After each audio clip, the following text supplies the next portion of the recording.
Namaste, Pranam, Gita Dhyanam. Om Parthaya Pratibodhitam Bhagavata Narayanena Swayam Vyasena Gratitam Purana Munina Madhye Mahabharatam Advaitam Ritavarshinim Bhagavatim Ashtadashadhyayinim Ambatva Manusandadhami Bhagavad Gite Bhavatveshinim. O Bhagavad Gita, with which Lord Narayana himself gave enlightenment to Arjuna, the ancient sage Vyasa included it in the Mahabharata.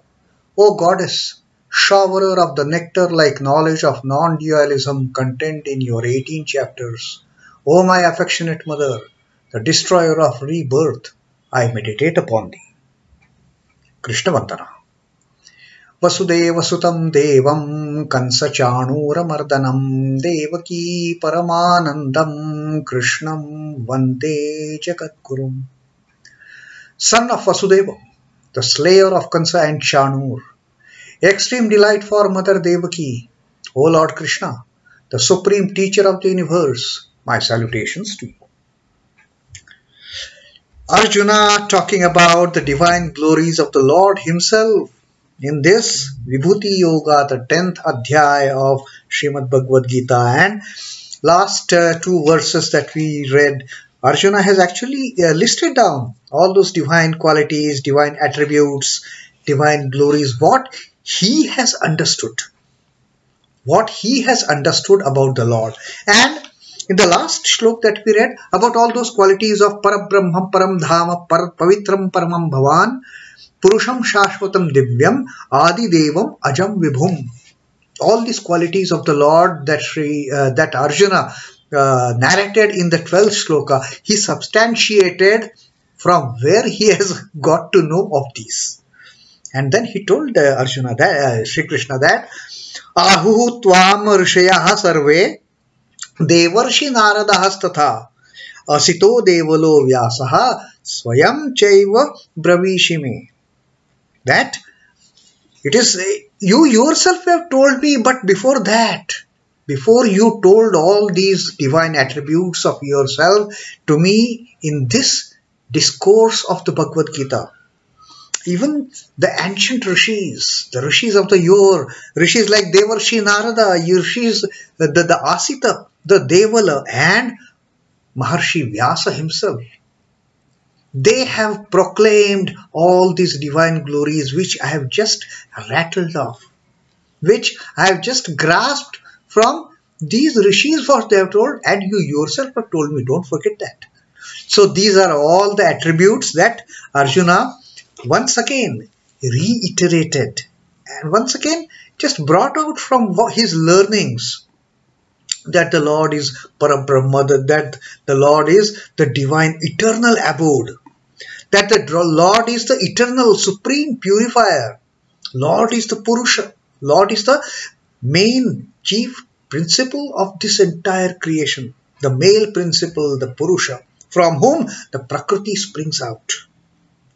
Then Lord is Shashvat, the Lord is eternal, Lord is omnipresent, and Lord never takes birth. Ajam, there is no birth to the Lord, and he is the Adi Devam. That's it. He is the origin of the Lords. He is origin of the gods and goddesses and all those deities. He is the ultimate source. So that is what Arjuna has kind of summed up in the divine glories that he has heard from the Lord himself, and he has also learned from other sources. These sources also he has declared, from whom he came to know of these divine glories of the Lord. All these ancient sages, they have declared, and the Lord himself has declared to me. So he has listened everything from the chief one. That's it. Now Arjuna further says in this 14th shloka, sarvam etad ṛitaṁ manye yanmam vadasi keśhava nahite bhagavan vyaktiṁ vidur devā dānavāḥ. Now, all these things that I've heard about you, oh my dear friend, oh my dear Lord, I consider all these divine attributes to be the ultimate truth. Sarvam etad manye. That all these things, they are the eternal truth for me. They are the ultimate truth for me. Sarvam etad, whatever I have told about these divine attributes. Etad, sarvam etad ṛitaṁ manye. I think. Manye is I think. I think all this is entirely true. You are Parabrahma. You are Paramadhama. You are the ultimate purifier. You are the Pavitram Param Bhavan. And you are Purusha, you are Shashvata, you are Adideva, you are Divyam, you are Ajam, you are Vibhum. All this I know for sure to be the ultimate truth. It is entirely true. Sarvam etad ṛitaṁ manye. Yanmam vadasi keśhava. Yanmam vadasi. Vadasi is what all you have told me, O Kesava. Yat mam vadasi. What you have told me. I am not relying on some third party source of information. You yourself have told me. And therefore, I firmly believe that to be the ultimate truth. Sarvam etad ṛitaṁ manye. Yanmam vadasi keśhava. You have only told me, and to me, your word is the ultimate. Nahite bhagavan vyaktiṁ vidur devā dānavāḥ. Nahi te bhagavan vyaktiṁ. O blessed Lord. O blessed Lord, that manifestation, bhagavan vyaktiṁ. Vyaktiṁ is the embodiment for that matter, the manifestation that has come into effect. Nahite viduhu devāh na dānavāḥ. It is not possible for the devas or the danavas to know your fullest manifestation. It is not possible for anyone else to know who you really are, only because you have told me. Now all these other rishis also, they have proclaimed your greatness, but even they have not realized it to the fullest potential. They have only declared from whatever experiences they have got, whatever understanding they have got about you. Oh Lord, is it so easy to know you fully well? Nahite bhagavan vyaktiṁ viduhu devā dānavāḥ. Viduhu is to know that manifestation, to know that manifestation of the Divine Lord. Bhagavan vyaktiṁ viduhu.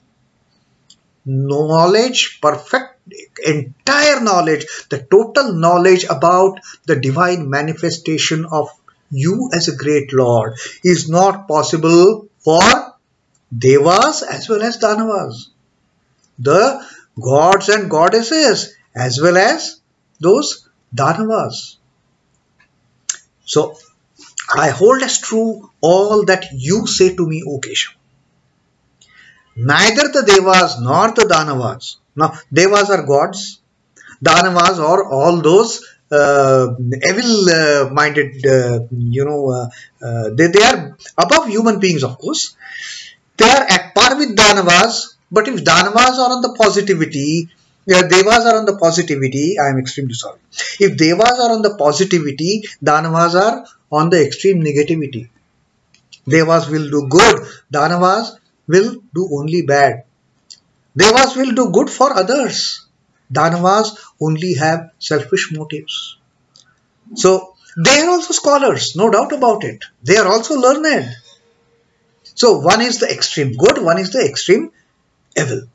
Now, although both are equally learned, both have equal amount of knowledge, but one is towards doing good, the Deva, and one is towards doing bad, that is Danavas. Now Arjuna says, although Devas and Danavas know something about you, they don't know you fully. They can't verily know your complete manifestation. The Bhagavan Vyakti, what that Bhagavan Vyakti, what that God's manifestation is. Na viduhu devā dānavāḥ. But since you yourself have told me, you look at the confidence, look at the faith Arjuna has towards Sri Krishna. Since you have told me, I fully believe it. Now, believe it, your word, Arjuna is saying. I believe your word. Arjuna himself, he has still not had the complete understanding of the divine manifestation. He has not experienced it yet. But just by the word of the Lord, since you have told me, I completely take it to be true. That is the Shraddha, that is the Bhakti, that is devotion, that is faith that Arjuna has. Because otherwise, no one can know the entire manifestation of the Lord. And Sri Krishna himself in this Shloka, in the second Shloka of this Vibhuti Yoga, he has told us that Na me viduhu suraganaha prabhavam na maharshayaha ahamadir hi devanam maharshinam cha sarvasha. Even the great lords and the rishis, they can't know anything about my origin. Who am I? They have all come from me. Now, those who have come from whom, can they know about their source? Again, the same discussion that we had at the end of the second shlok, that would children come to know exactly in totality of what their parents underwent during their birth or during their childhood? They have to rely on their words. This is what happened. This is when I was born. All this information, they have to rely on whatever their parents say. They can never experience, they can never realize, they can never have that realization of what their parents underwent. Likewise, Sri Krishna says, neither gods, nor rishis, nor learned saints, they know anything about me. They know little bit. And like in that example that Sri Ramakrishna gave, all these great knowers of the Brahman for that matter, they have just either they have had a chance of taking a glance at that ocean of Satchidananda, or maybe they will just go near that ocean and just touch the water and they get such a huge amount. They become Brahmajnanis. Lord Shiva had just 3 sips from that ocean of Brahmajnana and he went into that state of beautiful transcendental meditation. So this is what the origin is. No one can know the origin in its entirety.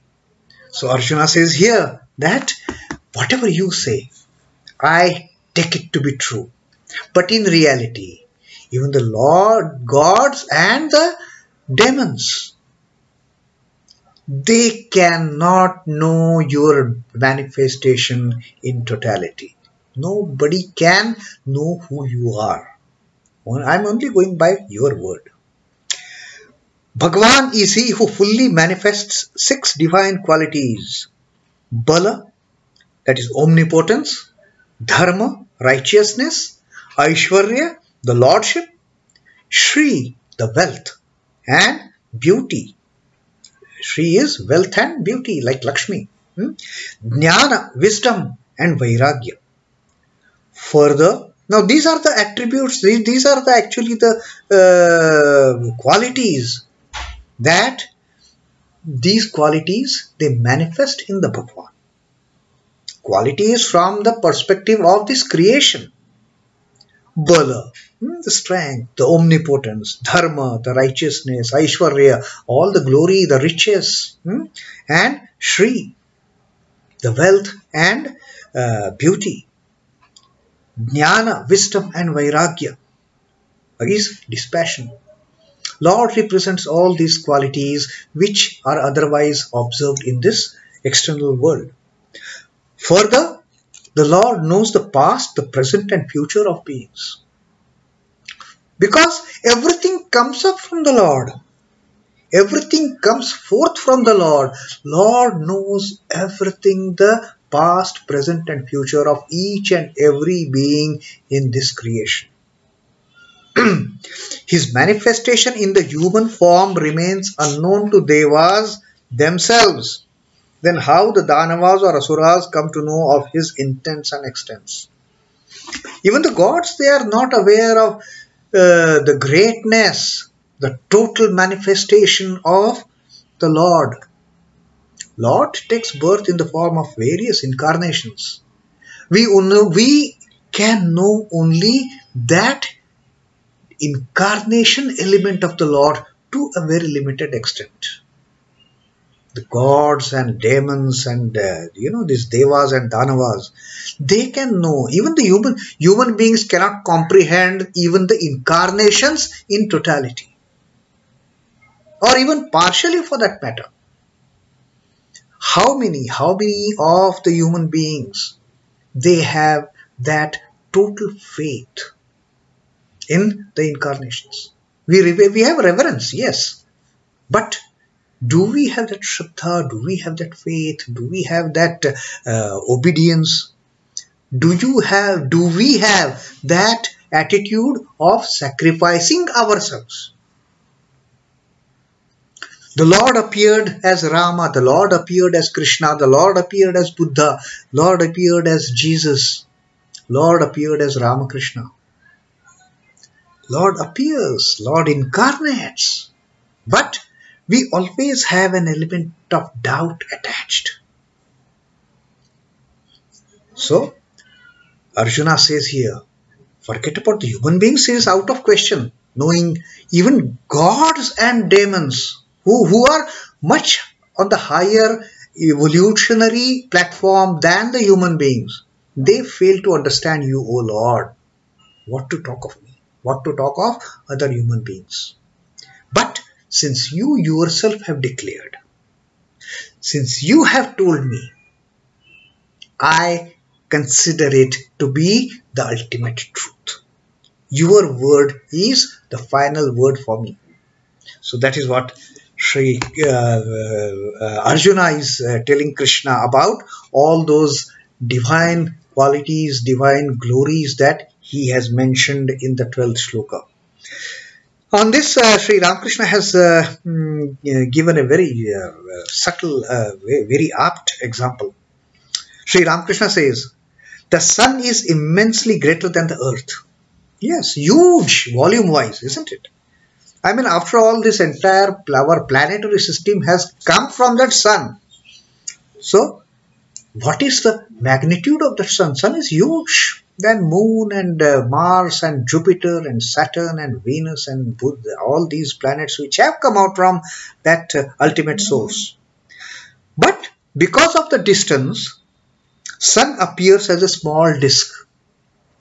When we are looking at the sun, our interpretation, our understanding of sun is maybe about a 1 foot diameter, at the most 2 feet diameter, 3 feet diameter. What else? That is what we can comprehend about the vastness of sun. But in reality, can we ever comprehend that greatness, that vastness, that huge stature of the sun? We cannot. In this wise, Ishvara's attributes are infinite, but we know very little of him because of our ignorance. Ishvara's attributes we cannot fathom, we cannot, our limited intellect cannot even reach all the attributes of Ishvara. The attributes that Arjuna has mentioned in the 12th shloka, they are very few in fact. They are so few, I mean, so limited attributes that Arjuna has narrated in that 12th shloka about Parabrahma, Paramdhama and all that. Pavitram Paramam Bhuvan. And then Purusham Shashvatam Divyam Adidevam Ajam Vibhum. These are all very, very limited attributes talking about the divine glory, that divine Lord. So Sri Ramakrishna says that with our ignorance we can't even fathom the greatness of the Lord. Like we cannot understand, we cannot relate to that vastness of the sun in reality. Sitting here, standing here on the surface of the earth, we can look at sun, we say, okay, it is like a wall clock. It's round, that's it. But in reality, what is sun? Can we ever comprehend? We just cannot have any idea. Like we cannot have an idea about sun's vastness. We, with our limited intelligence, with our ignorance, we cannot judge the greatness of the Lord. We have to go by the word of what Lord has said. Like Arjuna. Arjuna has accepted whatever you say to me. In fact, for that matter, Arjuna says even those great sages, what they have talked about the Lord. The great sages like Devarshi Narada, Asila, Asita, Devala and Maharshi Vyasa, that Arjuna listed in the 13th Shloka, from whom, who have also proclaimed these divine glories of the Lord. Their understanding of the Lord is minuscule. But Arjuna says, oh my God, I have heard it from you. And that's why Arjuna at the end of the 13th Shloka have said that you yourself have told me. So taking the cue from that part of 13th Shloka, now Arjuna says in this 14th Shloka, since you have told me, I consider it to be the ultimate truth. Your word is the last word for me. There is nothing beyond, there is nothing less. So that is what, that indicates Arjuna's faith in Sri Krishna, Arjuna's Shraddha in Sri Krishna. So Arjuna has accepted that whatever you have said, yes, I fully believe it. For even the gods and demons, they are incapable of understanding your true divine manifestation. That was the 14th shlok of the Vibhuti Yoga, of the divine manifestation, of the divine glories. Om Namo Bhagavate Vasudevaya. Sri Krishna Arpanamastu. Jai Sri Ramakrishna. Jai Thakur. Jai Ma. Jai Swami.